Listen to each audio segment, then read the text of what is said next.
Yuk. Ya, kembali lagi bersama podcast Salam Bela Negara, Salam Internasional. Pada kali ini kita bersama dengan saya Ignatius Renat Wijatno Adi dari Fakultas Hukum UPN Veteran Jakarta. Pada hari ini kita akan membahas seputar saya moderatornya dong. gitu ya. Tapi hari ini kita bakal bahas hukum internasional. Nah, jadi gini Mas, apa kabar Mas? Apa kabar? Jadi kesibukannya sekarang apa nih Mas? Kesibukannya yang pasti semester 7 lagi mengerjakan buat tugas akhir. Oh, udah semester 7 Mas ya? Iya. Oh, keren. Nih, saya ingin tahu nih Mas, bagaimana pandangan mahasiswa Fakultas Hukum semester 7 PN melihat perkembangan geopolitik Indonesia dalam kancah internasional? Ya, jadi menurut saya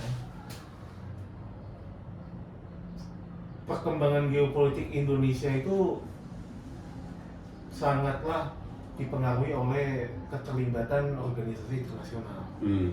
Karena bisa kita lihat bahwa negara kita negara yang sistem perekonomiannya terbuka, dan juga selama ini banyak sekali masuknya perusahaan-perusahaan asing yang ikut berkolaborasi dengan negara Indonesia. Ya, banyak contohnya ya.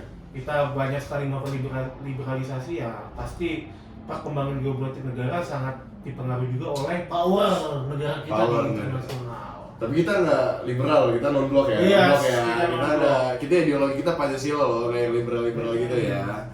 Semangat kita aja, semangat perekonomian kita aja. Tapi tadi Masnya sebut organisasi internasional. Emang menurut Mas itu organisasi internasional itu apa? Kalau kita bilang organisasi internasional itu sebagai wadah yang diciptakan untuk negara-negara berkumpul, baik itu negara maju, negara berkembang di dalamnya, yang nantinya untuk menjembatani pandangan-pandangan serta pikiran-pikiran sehingga bisa ikut andil dalam proyeksi ke depannya dunia. Ya, baik itu kesehatan, perdagangan, budaya, dan sebagainya. Setiap organisasi Indonesia punya tupoksinya masing-masing. Punya tupoksinya masing-masing. Nah, sesuai dengan definisi Mas itu, berarti Indonesia ini, seingat Masnya aja ya, Indonesia ini sudah mengikuti berapa organisasi internasional? Yang pertama kali pasti kita sebut ASEAN. ASEAN itu Indonesia sebagai pelopor soalnya. China, Thailand. Iya. Ya. Lalu yang kedua ada PBB. Kalau PBB ini kita udah pasti tahu karena kemarin sempat heboh juga nih presiden kita nih Mas. Oh iya. Oh pidato ya? Pidato. Iya. So, kita luar biasa ini. Luar biasa tutup meja gitu. Iya, ya. Luar biasa ini. Ini dianggap kita punya semangat yang kuat ini di alam banyak. Beliau ngomong apa? Kalau nggak salah beliau ngomong antek.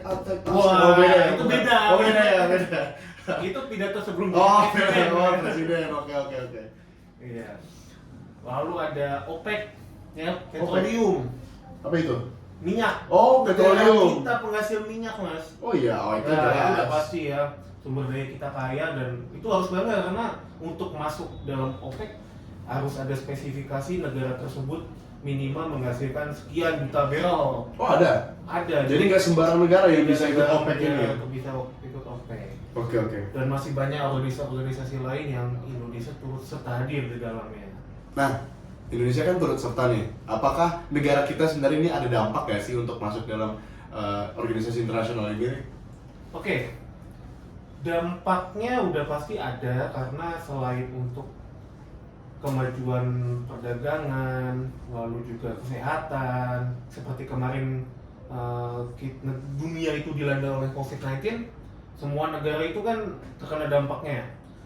Nah, salah satu manfaat mengikuti organisasi internasional, kita memakai vaksinnya kan dari luar.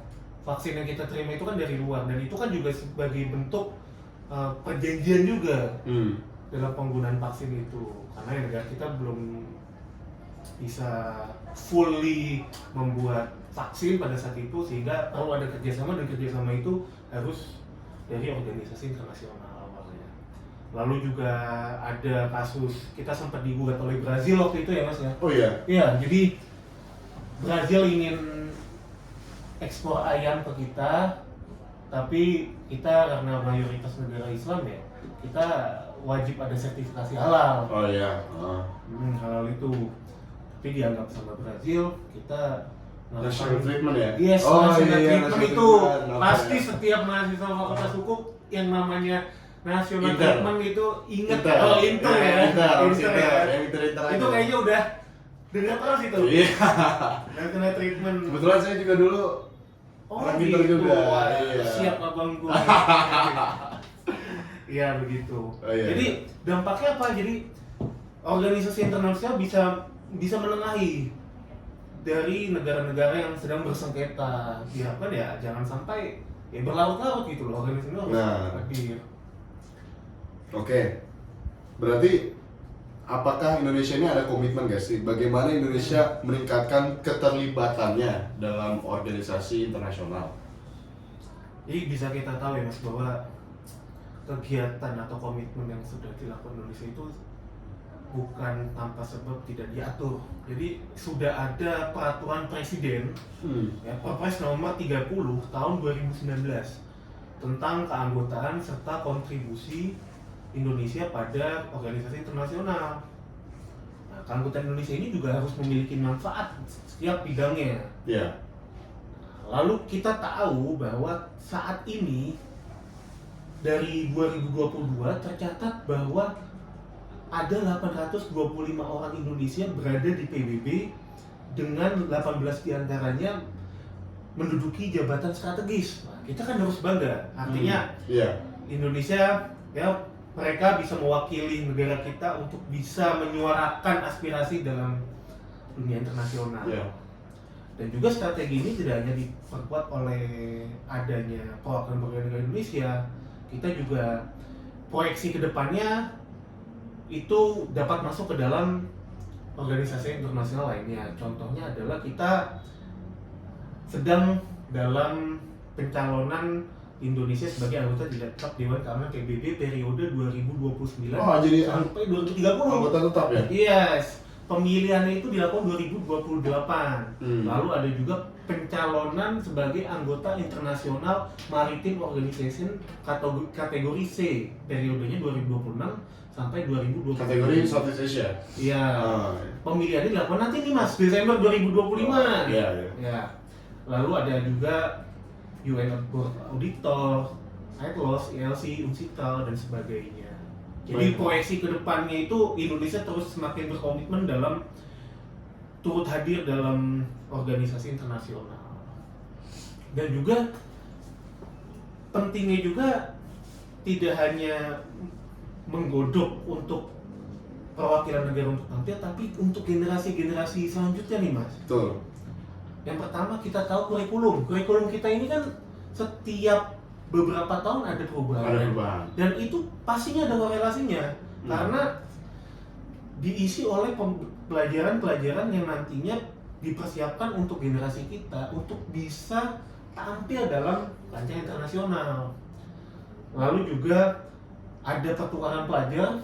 Biasanya kampus-kampus ini kan sering mengadakan pertukaran pelajar, ya gunanya untuk biar mahasiswa itu lebih melihat realita langsung di lapangan, bagaimana pandangan-pandangan orang-orang yang berbeda negara, Ya. berbeda ideologi, jadi sehingga mampu bisa mengcombine lah itu semua, Ya. berkolaborasi. Lalu juga pemerintah kita ini lagi mempersiapkan MBG, Mas. MBG. Mempersiapkan dalam arti mempersiapkan untuk lebih efektif lagi, untuk dicegah lagi adanya keracunan dan sebagainya. Kenapa kita belok-belok ke MBG dia apa cerita? Nah, MBG ini jangan salah nih Mas. Ah. MBG itu tujuannya kan untuk meningkatkan gizi anak-anak Indonesia. Iya. Nah, diharapkan jika gizi itu terpenuhi, maka sistem tubuh ini, termasuk pikiran itu, bisa bekerja dengan lebih optimal. Iya. Nah, jadi awal mulanya itu sebenarnya dari gizi yang tercukupi. Oh iya. Nah, sehingga menjadi bahan bakar yang nantinya bisa generasi emas kita 2045 bisa tercapai. Gitu, Mas. Oke. Hmm. Oke, berarti semuanya terkaitan ya. Berarti Indonesia ini memang sepatutnya harus aktif dalam mengikuti forum-forum internasional serta semuanya itu ada keterkaitannya begitu ya. Itu saja dari kami, cukup mendengarkan. Terima kasih Mas Leonard. Terima kasih sudah mendengarkan. Salam bela negara, salam internasional.